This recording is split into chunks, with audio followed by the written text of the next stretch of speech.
7 days anti rabies protocol. अगर आज के बाद किसी कुत्ते ने काटा, मान लो पागल कुत्ता ही ने काट लिया, तो अब इसके अभी आप लोग बाहर जाएंगे और बाहर भी मैं 2-4 कुत्ते को घूमते हुए देख ही रहा था अभी, उनमें से कोई अगर काट ले तो क्या करेंगे आप? अभी स्टेप बाय स्टेप सबूतों के साथ, जिससे आपका बचाव और अच्छी तरह से हो जाएगा। सबसे पहले जो सबसे इंपॉर्टेंट बात है, immediately washing the wound with the water. फटाफट जितनी जल्दी उसे पानी से धो अच्छी तरह से। पानी से जब धोते हैं तो वायरल लोड जो इन्फेक्शन वो अपने आप ही कम हो जाता है, वो धुल जाता है। बड़ी सिंपल सी लॉजिक है और ये सारा आज से 4000 साल पहले भी लिखा गया था और जिसे मॉडर्न साइंस बोलते हैं उसमें भी लिखा गया है। फिर डेली वॉश बाय नीम डिकॉक्शन। नीम डिकॉक्शन क्या है? नीम के पत्ते का रस भी नहीं, नीम के पत्ते को लिया, उसको आपने पानी में उबाला, उबालने के बाद उसका डिकॉक्शन बनेगा।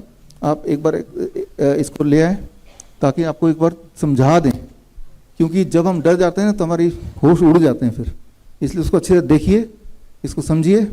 और उसके बाद अगर वो ज़्यादा खून वगैरह निकल रहा है तो नीम का लेप and paste application on the wound, वो सब लगाया जाएगा। तो इसको यहाँ पे रख दो, फटाफट लेके आओ, यहाँ रख दो, ठीक है। तो मान लेते हैं स्टेप 1, इमेजिन कीजिए आपके कुत्ते ने पैर में काट लिया। पहला स्टेप क्या करेंगे? वॉश कर दिया।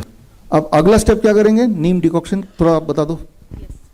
नीम डिकॉक्शन के लिए हमें 2 चीज़ों की ज़रूरत है, एक तो पानी करीबन 2 लीटर और नीम के पत्ते। नीम के पत्तों की जो क्वांटिटी है वो करीबन 30 से 40 ग्राम है। तो आप देख सकते हैं 30 से 40 ग्राम करीबन इतनी क्वांटिटी होती है।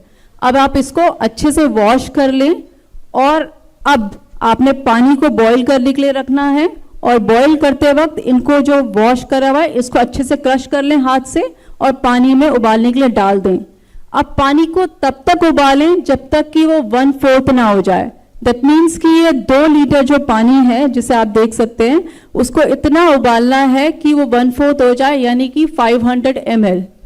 तो जब आप इतना उबालेंगे तो करीबन कम से कम आपको 10 से 15 मिनट लगेंगे और जब आप डिकॉक्शन लेंगे तो करीबन इतना पानी आपको मिलेगा और यही पानी आपको वहां पे अप्लाई करना है वुंड वॉशिंग के लिए। तो इसका जो टेम्परेचर है वो अप्रॉक्सीमेटली 40 to 42 डिग्री होना चाहिए ताकि वो जो वॉश है वो अच्छे से हो सके। अभी आपने देखा कि ये वार्म वॉश, नीम डिकॉक्शन जब वो गर्म हो, वार्म हो, तब उसको उससे धोना है। दैट इज यहाँ पे स्टेप 1 की बात कर रहे हैं।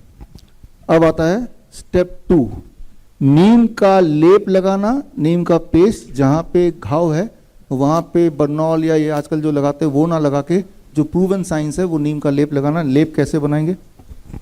नीम लेप के लिए आपको करीबन 20 से 30 ग्राम नीम लीव्स की जरूरत है, जो कि इतनी क्वांटिटी होगी। इस प्लेट में आप देख सकते हैं।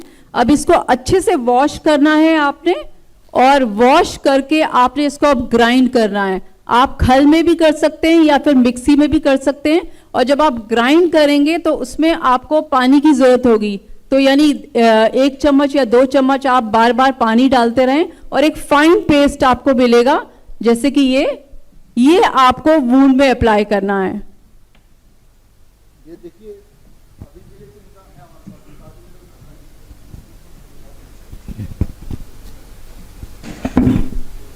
ये तो हो गया हमारा स्टेप 2, क्लियर हो गया ना ये। और ये रोज करना है, 7 दिन का प्रोटोकॉल है, ठीक है ना। Step 3, heat treatment. ये बहुत इंपॉर्टेंट, इंटरेस्टिंग, बहुत पावरफुल है कि स्टीम सोना बाथ, स्टीम बाथ बोलते हैं, सोना बाथ बोलते हैं। 40 to 50 डिग्री सेल्सियस जितना आप कर पाएँ, 10-10 मिनट दिन में 3 बार। एक बात मैं बता दूं, ये सारा कुछ मेरी खोज नहीं है, मेरा ये उपलब्धि नहीं है, ये पहले से ही दर्ज है, वो मैं एविडेंस से दिखाऊंगा। मैं सिर्फ ये है उपलब्धि कि मैं आपको बता रहा हूँ, राइट। तो 40 से 50 डिग्री सेल्सियस का steam bath for 3 times a day for 7 days। पहला दिन का पहला बात बहुत इंपॉर्टेंट है। लिटरेचर में लिखा है कि पहला बात से ही सारा वो वायरस खत्म खेल, लेकिन आगे ये भी लिखा है कि 7 दिन कर ही लो, to be on a safer side, है ना। तो अब चौथा स्टेप क्या है कि ओरल मेडिसिन। उस 7 दिन में ओरल मेडिसिन कैसे लेना है? एक तो नीम लीफ, नीम के पत्ते, नीम के पत्ते का पाउडर ले सकते हैं हमारे जो सर्टिफाइड नीम थेरेपी प्रैक्टिशनर उन सबको ये बात समझ आ रही होगी, आपने तो ये कोर्स में पढ़ा ही है। नीम के पत्ते का पाउडर 1 ग्राम पत्ते का powder for every 10 kg body weight. 40 kg का आदमी तो कितना ग्राम? 4 ग्राम दिन में 3 बार अगले 7 दिन के लिए, ब्रेकफास्ट से पहले, लंच से पहले, डिनर से पहले, ठीक है ना। तो वार्म वाटर में घोल के पी लेना है, या आप ये भी कर सकते हैं कि भाई हर 10 kg पे एक पत्ता खा ही लीजिए। तो यानी कि अगर मेरा वेट 70 kg है तो ऐसे 5-7 पत्ते मैं सुबह भी चबा लूँगा, लंच में भी चबा लूँगा, डिनर में भी चबा लूँगा। पाउडर की भी आवश्यकता नहीं है, पत्ते तो आप हरे वाले खा लीजिए। और साथ में जो सुश्रुत में लिखा है तिलकल्क, तिल की एक चटनी, उसकी विधि अभी आपको समझाते हैं। ये चटनी बना के आपको 7 दिन तक लेना है।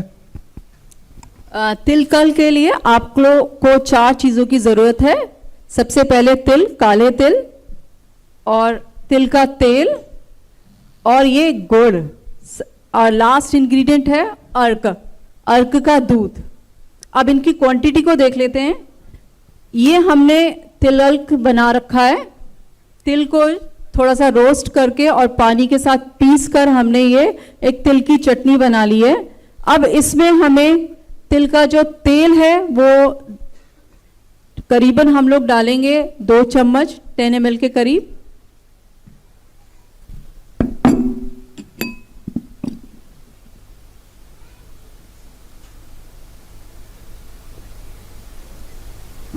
और गुड़ जो डालेंगे करीबन 4 ग्राम के करीब।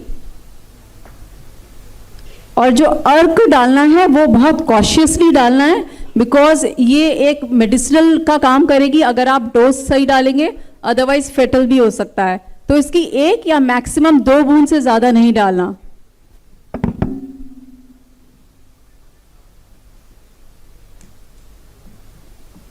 हम देख सकते हैं कि इसकी बूंद है, वो निकल रहा है करीबन 1 बूंद। 1 बूंद के करीब तो निकल ही गया है, एक और बूंद निकाले देते हैं। मैक्सिमम 2 बूंद से ज़्यादा नहीं होना चाहिए। और अब इसको बहुत अच्छे से मिक्स करना है। ये बड़ा टेस्टी सा चटनी बन गया है। कोई ट्राई करना चाहेगा अभी? जरूरी नहीं कि कुत्ता काटे तभी खाना है इसको, ऐसे भी खा सकते हैं। ये बन गया। कौन कौन ट्राई करना चाहता है आप में से? है कोई? आइए आइए,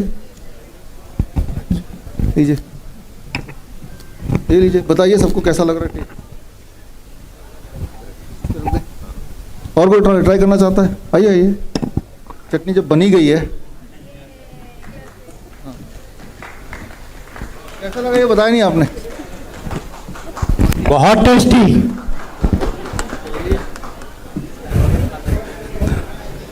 तो इसको ले जाओ।